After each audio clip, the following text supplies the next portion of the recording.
Also, genuinely, you all know, I've wanted to do a podcast for years, but I genuinely did not know how to do it. And Anchor is fierce. When I tell you that Anchor has all the tools that allow you to record and edit your podcast right from your phone or your computer, I use the desktop version for like editing and stuff like that, and I literally upload it like right through my app. Like I can be on the go and I'll be like, oh shoot, I need to upload this podcast, and I can literally just boop boop boop, I'm good to go right on my phone. You can distribute your podcast on more platforms. Like I have distributed my podcast on Anchor, through Anchor, and it's also been on mad different other streaming sites that I didn't even know did podcasts. So, like, you literally can make your whole podcast on here. I haven't had to use anything else, and Anchor is free. That is why I downloaded Anchor, is because I'm not spending my coin when I'm already spending coin on making the podcast. So, like, Anchor by Spotify, it's genuinely the easiest way to make a podcast, and I just told y'all how to do it, so do it. Do it. Tell your friends, tell your family, and stream me. Hello, everyone. What's good? Thank you for tuning in to JusTea podcast.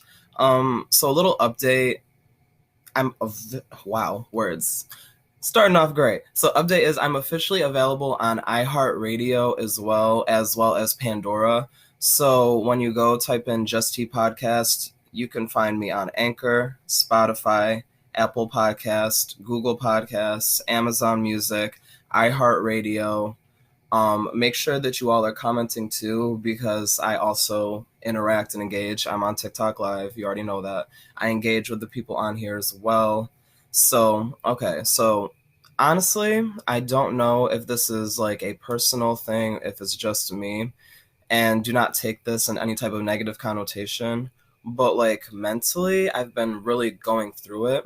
And I don't know if this is just, we've been talking about since I've turned 26 that, mentally, there is a proven fact that men's brains do develop more around the age of 26, and it's more about like thinking and reflecting and like accountability for your actions and such.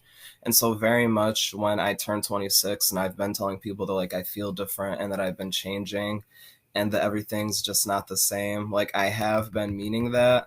And I do feel like, because in my circle, I am the oldest one in my circle, not everyone is the same age as me.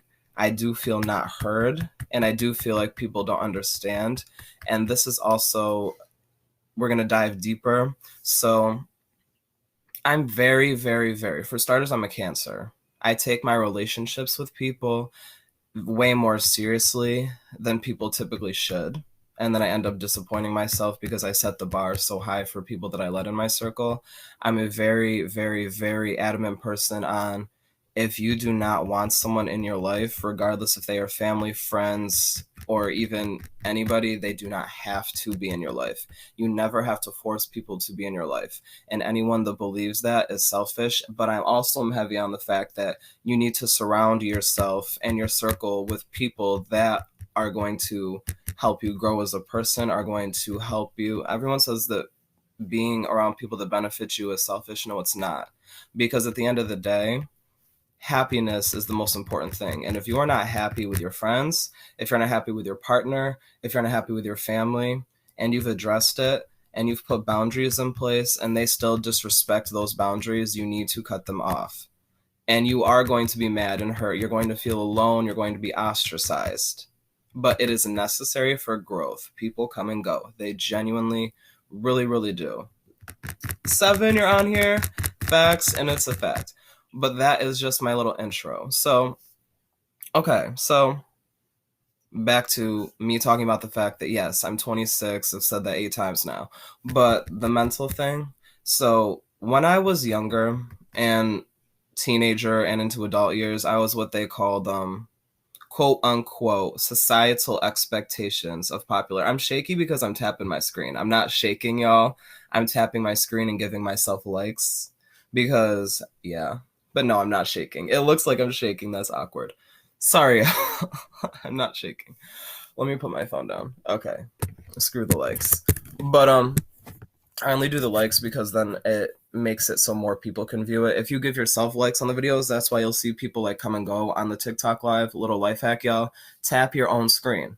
But put your phone down and do it. So I'm still shaking, kind of. Okay, but growing up, when I was a little youthful little justice, I was popular by society expectations. What I mean by that is, I had a lot of quote unquote friends. I had large. Growing up, our family was very close. That's another thing that I'm going to dabble into. So, like, I had a very large circle. I always had a large circle of people around me showing me love and support. And so, going into high school, same thing, lots of friends, blah, blah, blah. But then social media became a thing. Like, when I was growing up, 1996, we all know this, early 2000s, social media was not a thing except like maybe like, I think MySpace was popping when I was younger. Shout out to them. They need to come back, okay? Because they were before their time. But then social media happened, was popular on that, blah, blah, blah, blah, blah, blah, blah. But the thing is, the more audience you get, the more people there are to kind of, hate on you because where there's always good, there will always be some negative. It's just up to you whether or not you want to engage in it. But so growing up and you have like a popular thing, you build an ego. You start feeling yourself and blah blah blah blah blah blah blah. But no one tells you. Well, they always do, but you don't listen. Just because they are your friends in high school does not mean they're going to be your friends in adulthood. Because when you get older, you start learning what a friend is. And I always say, and I said this earlier, friends are a type of relationship, but they also need to be treated. They also need to be treated and engaged with as such. If not, this is where we start saying, oh, my friends are fake. Oh, my friends are phony. Oh, my friend isn't a real friend to me. One, did you set boundaries in place?